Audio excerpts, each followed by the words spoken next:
Bismillahirrahmanirrahim. Assalamualaikum warahmatullahi wabarakatuh. Alhamdulillah wassalatu wassalamu ala Rasulillah wa ala alihi wa sahbihi wa man wala wa ba'du. Saudara-saudariku, bersyukur pada Allah Subhanahu wa taala bahwa hari ini kita telah tiba tepat di hari ke-9 Zulhijjah tahun 1441 Hijrah, hari Kamis, dan tentunya ini menjadi salah satu rangkaian puncak yang mengawali ibadah haji bagi saudara-saudari kita yang saat ini berhaji, yang tentunya akan merapat, dan mungkin dalam saat ceramah ini disampaikan, tausiah ini diutarakan, telah tiba bahkan di Arafah untuk menunaikan satu puncak ibadah haji, yaitu wukuf di Arafah.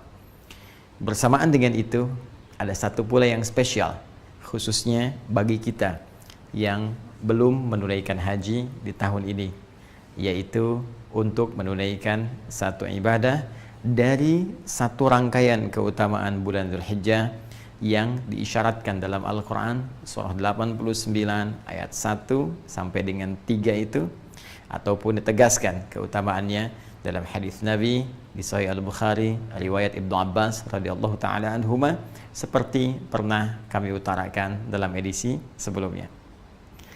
Di antara 10 hari yang istimewa itu, ada satu yang sangat spesial yang tidak ditemukan dari hari pertama, hari kedua, sampai ke-8 yang telah kita lalui.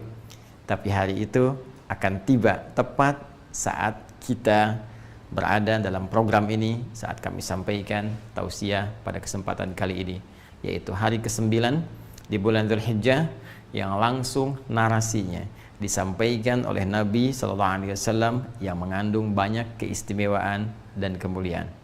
Nabi pernah memberikan informasi kepada kita semua sejak kurang lebih 14 abad yang lalu, bahwa hari ini menjadi spesial dengan satu ibadah yang sangat spesifik yang disebut oleh beliau dengan siyam, menunaikan siyam, puasa yang ditunaikan sesuai dengan ketentuan syariat.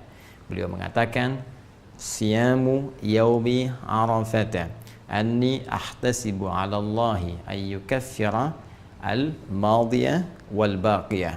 Dalam riwayat lain, an yukaffira sanatul madiyah wal baqiyah.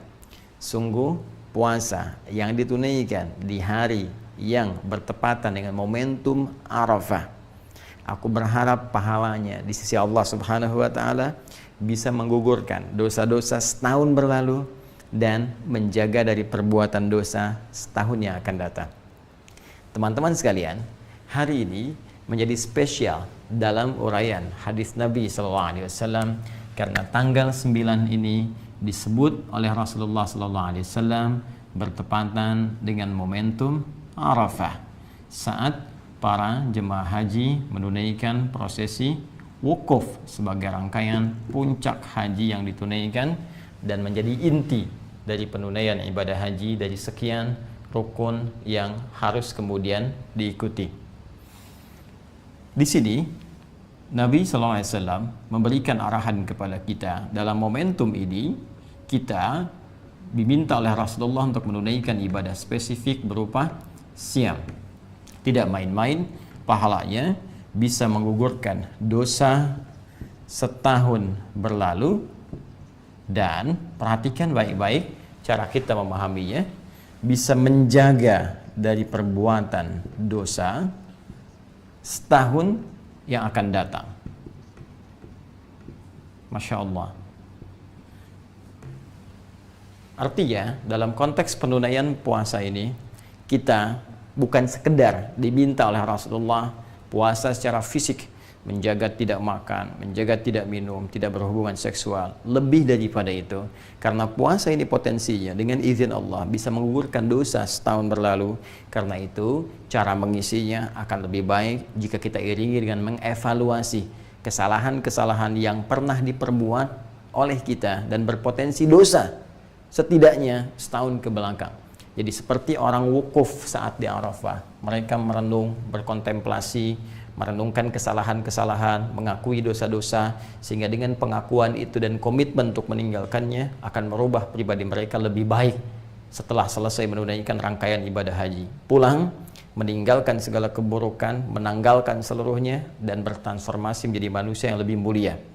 Pun demikian, orang yang belum punya kesempatan untuk berhaji, di tepat pada momentum yang sama, Nabi minta untuk menunaikan puasa dan mengisi puasa itu dengan kontemplasi, dengan renungan seperti orang wukuf yang berada di Arafah.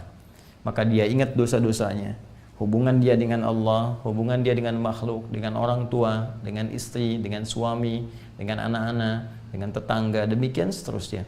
Maka ia mencoba mendekati Allah Subhanahu wa taala, bercoba untuk bertobat, mengoreksi dosa-dosanya, sehingga dengan itu mendapat penerimaan terbaik di sisi Allah Subhanahu wa taala. Ciri orang yang diterima tobatnya, diterima koreksi dirinya, diterima perubahan dirinya ketika dia mendekat kepada Allah saat berpuasa ini, pun demikian dengan yang wukuf di Arafah, maka ciri yang paling spesifik saat tobatnya diterima, saat dosanya dihilangkan, adalah terjaganya ia dari perbuatan dosa setelah amalan itu ditunaikan.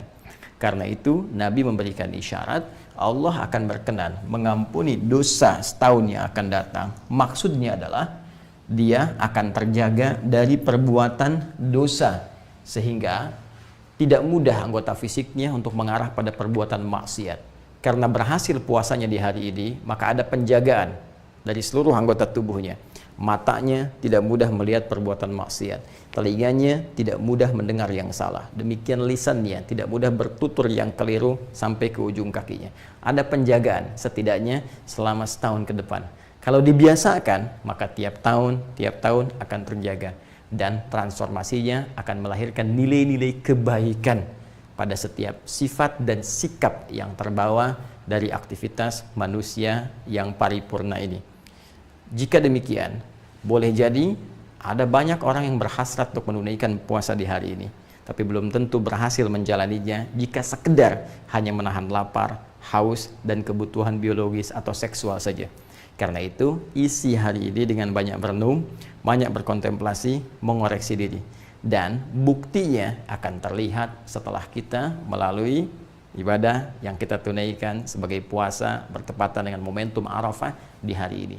Jika setelah puasa ini belum mampu kemudian lahir penjagaan-penjagaan tadi, ini menunjukkan ada yang kurang berhasil dalam puasa yang ditunaikan itu. Maka mari buktikan kepada Allah bahwa alhamdulillah kita diberi kesempatan tahun ini. Ini hanya datang setahun sekali.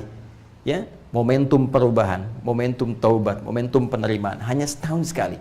Jika kita tidak dapat di tahun ini, kita harus tunggu tahun depan. Karena itu, mari kita berjuang, berikhtiar, dan membuktikan kepada Allah dengan kesungguhan kita bahwa semua yang diberikan kepada kita, kesempatan yang mulia ini, kita bisa maksimalkan dengan sebaik-baiknya.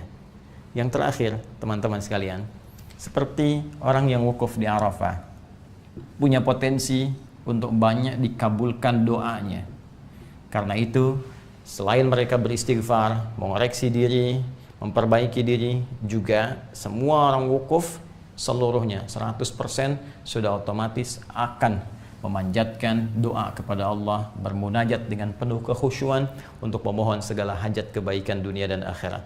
Pun demikian, hari ini momentumnya diserupakan oleh Nabi Sallallahu Alaihi Wasallam, esensinya dari segi esensi seperti orang wukuf di Arafah. Nabi bisa mengatakan puasa pada tanggal 9 Dzulhijjah, puasa di hari ke-9-nya. Tapi Nabi menegaskan siyam yaumi Arafata, puasa yang bertepatan dengan momentum Arafah, di hari saat orang wukuf di Arafah. Karena itu, seperti orang wukuf banyak berdoa kepada Allah, maka setidaknya kita pun isi hari ini dengan memohon, banyak berdoa kepada Allah, minta kebaikan-kebaikan. Wa minhum may yaqulu rabbana atina fid dunya hasanah wa fil akhirati hasanah wa qina adzabannar. Ini yang diajarkan doanya langsung oleh Al-Qur'an di surah kedua Al-Baqarah, itu di ayat ke-201. Dan di antara orang-orang itu manusia banyak yang meminta kepada Allah supaya diberikan kemuliaan dunia dan kebaikan akhirat.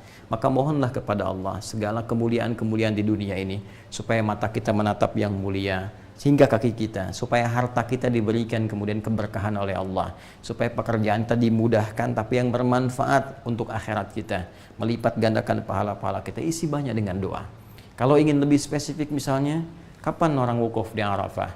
Tanggal 9-nya jam berapa tepatnya?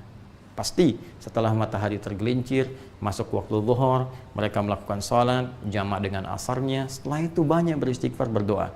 Jika kemudian kita konversikan, mungkin di sana masuk misalnya jam 1, taruhlah sudah tiba waktunya, maka tambahkan dengan 4 jam di sini, jatuhnya jam 5 atau 1 jam sebelum maghrib misalnya. Kalau kita ingin serupakan waktunya, kalau kita ingin bebas, maka mulai detik ini sampai dengan berakhir menjelang maghrib, potensi luas untuk berdoa. Tapi kalau momentumnya kita ingin dekatkan, kita bisa ambil misalnya waktu menjelang maghrib, kita duduk untuk bermohon, kita khusyukkan diri kita dengan penuh keyakinan, dan semoga dengan itu Allah bukan hanya mengampuni dosa kita, tapi mengabulkan seluruh hajat kita. Siam, puasa itu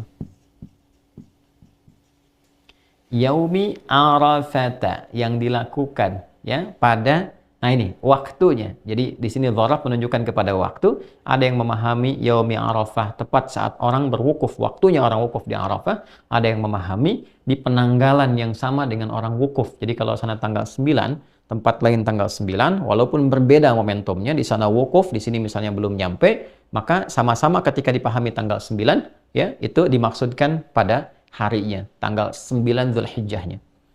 Jadi bagi orang yang wukuf, dipahaminya saat wukufnya, di waktu setempat, saat wukufnya, tanggal 9. Ya, bagi orang yang tidak wukuf, ya tinggal dilihat bagaimana kemudian keadaan di sekitarnya, tempat setempatnya. Ya, kalau dia bersamaan misalnya, samaan dengan orang yang wukuf, tanggal 9-nya sama, di waktu yang serupa, harinya sama, maka saat wukuf, sini pun kemudian menunaikan puasa. Tapi kalau misalnya perbedaannya di sana, hilal sudah masuk waktunya, sudah tampak, dari segi hisab juga sudah tampak misalnya kan, atau di tempat lain hisabnya belum masuk misalnya, ru'yatnya nggak tampak, maka boleh jadi bisa berbeda. Di sana tanggal 9-nya hari A, di sini hari B misalnya, maka yang diambil waktunya. Ya, diambil apa? Waktunya. Singkatnya adalah, ini tanggal 9, ini pun tanggal 9.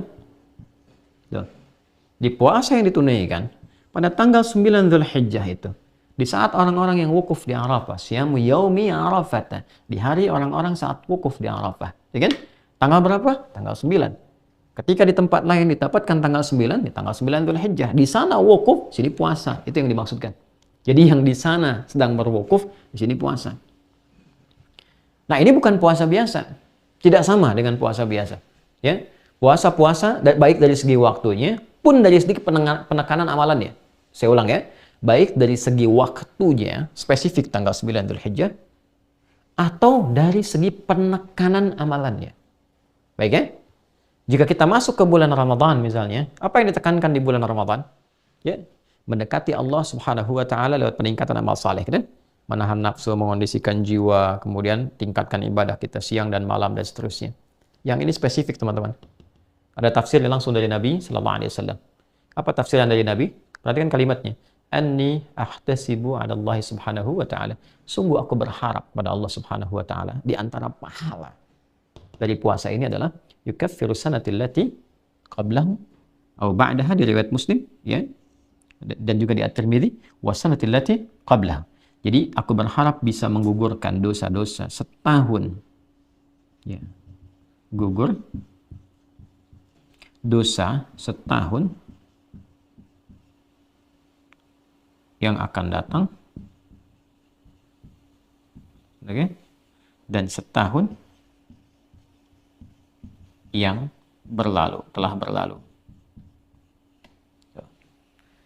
Saya akan agak pelan-pelan menerangkan di sini. Keutamaan puasa tanggal 9 Dzulhijjah.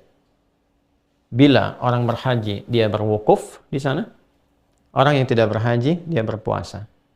Dan di sini inti haji, Al-Hajju Arafah. Dan di sini inti untuk mendapatkan mabrur bagi orang puasa.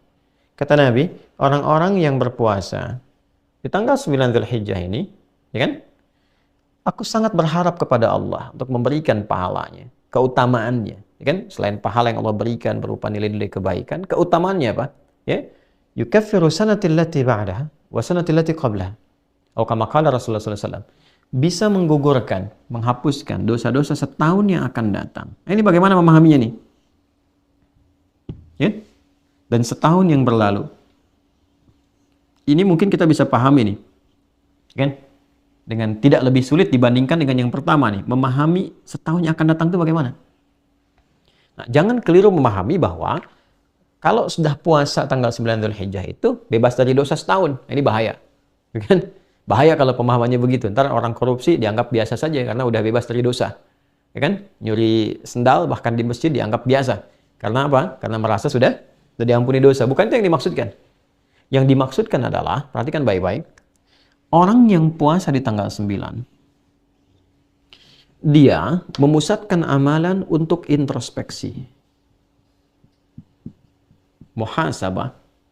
Seperti orang yang wukuf di Arafah. Ini kuncinya. Di saat orang wukuf di Arafah, dia mengenal dirinya, mengenal Allah Subhanahu wa taala, mengenal lingkungannya, memahami kenapa dia sebelumnya jauh dari Allah, mengoreksi diri, introspeksi dirinya, muhasabah. Makanya dia banyak bertobat, banyak istighfar kepada Allah Subhanahu wa taala, banyak berdoa, banyak memohon kebaikan. Nah, di saat yang sama ketika orang tidak berhaji, dia puasa. Di tanggal 9 ini, dia melakukan hal yang serupa dengan orang haji. Apa yang dia lakukan? Dia introspeksi diri.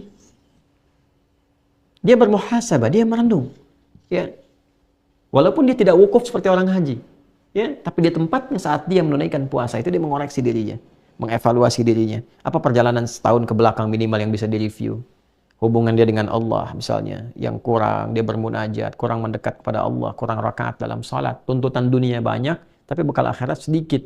Kewajiban menunaikan perintah Allah tidak terlaksana dengan baik. Dia evaluasi, apa yang membuat kita selama ini jauh dari Allah? Apa yang menghambat saya menunaikan salat dengan baik? Bangun malam untuk dekat dengan Al-Quran. Apa yang menghambat itu semua? Introspeksi diri. Introspeksi. Dan ini nggak mungkin bisa dilakukan kalau nggak ada persiapan dari sebelumnya. Makanya tanggal 1 Dzulhijjah, 2 Dzulhijjah itu penting dibangun persiapan supaya tanggal 9 optimal. Karena penekanannya di sini. Penekanannya di sini. Jadi nggak mungkin orang tanggal 9 itu bisa puasa dengan baik. Kalau cuma nahan lapar dan haus bisa ya. Nahan lapar dan haus dari mulai ya fajar sampai dengan maghrib, insya Allah bisa dilakukan. Tapi kalau menjalani puasanya seperti ini dan introspeksi diri, menata diri lebih baik, melihat tautan-tautan dengan sekitarannya, memperbaiki, mendekati Allah dengan ya semaksimal yang bisa dia lakukan, itu nggak mungkin bisa dilakukan tiba-tiba tanggal 9 begitu, nggak bisa. Kecuali ada persiapan sebelumnya. Dia tingkatkan bacaan Qur'annya, dia latihan puasa sebelumnya, sehingga puncaknya ketika tanggal 9 Dzulhijjah, puasa dia di momentum ini, dia merasakan kenikmatan yang tidak dirasakan sebelumnya. Di titik itulah kemudian muncul kesadaran untuk mendekati Allah Subhanahu wa taala. Maka apa yang terjadi? Ya, saat dia punya kesadaran, dia merasakan kedekatan lebih dengan Allah ketika dia berbuka, suasana lebih tenang, lebih nyaman. Dan saat merasakan kenikmatan, kenyamanan, kebaikan itu dia bertakbir persis sama seperti orang meninggalkan padang Arafah menuju Muzdalifah. Dia berzikir.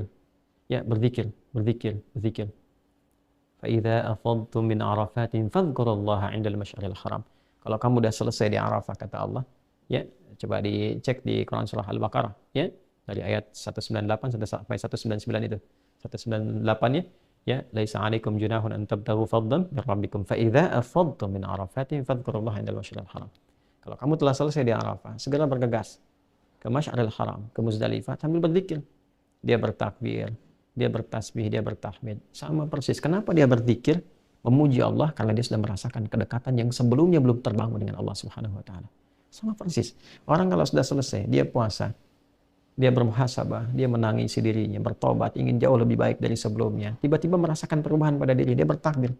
Allahu Akbar, Allahu Akbar, Allahu Akbar. Malam 10 tuh. Ya. Dan puncaknya di hari ke-10, teman-teman. Apa yang terjadi? Hari ke-10. Yang di sana melontar jumrah saat fajar kan? Ya kan? Dia lontar, bukankah dengan kalimat Bismillah ya Allahu Akbar? Dan yang dilontar itu Aqabah kan? Tadi kita bahas menjelang Isya. Aqabah itu kan gambaran dari keadaan diri kita. Nafsu, bukan dari faktor orang dekat, wusta atau orang jauh, ulah, tapi dari diri kita sendiri. Kadang-kadang keburukan itu muncul bukan karena faktor luar, tapi kadang-kadang yang lebih utama dari faktor dalam, ketidakmampuan mengendalikan nafsu dengan baik.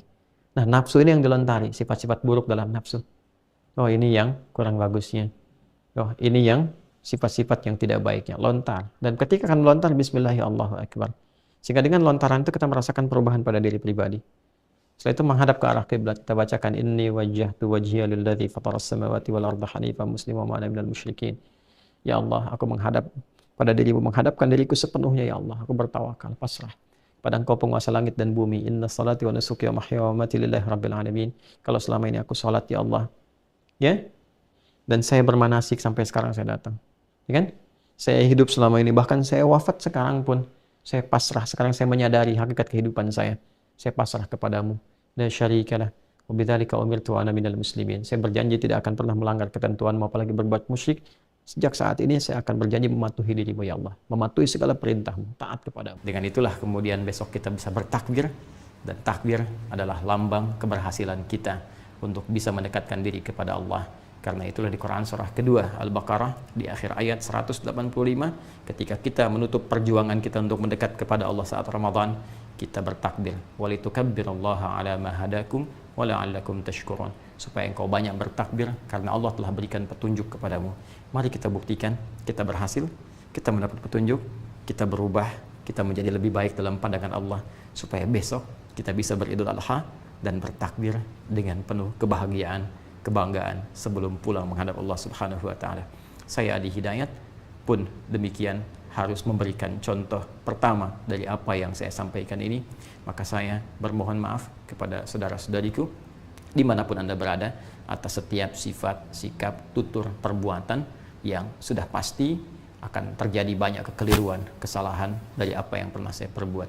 Saya memohon maaf yang sebesar-besarnya dengan penuh segala kerendahan hati mewakili keluarga besar kami, dan dengan itu pula saya ingin menyampaikan hal yang paling utama, semoga Allah memuliakan kita, semoga Allah memaafkan segala kesalahan kita, mengampuni dosa-dosa kita, dan saya pun membebaskan, memaafkan segala hal-hal yang terkait dalam kehidupan, supaya kita bisa lebih nyaman menghadap kepada Allah Subhanahu wa taala. Demikian, semoga bermanfaat. Subhanakallahumma wa bihamdika, asyhadu an la ilaha illa anta, astaghfiruka wa atubu ilaik. Assalamualaikum warahmatullahi wabarakatuh.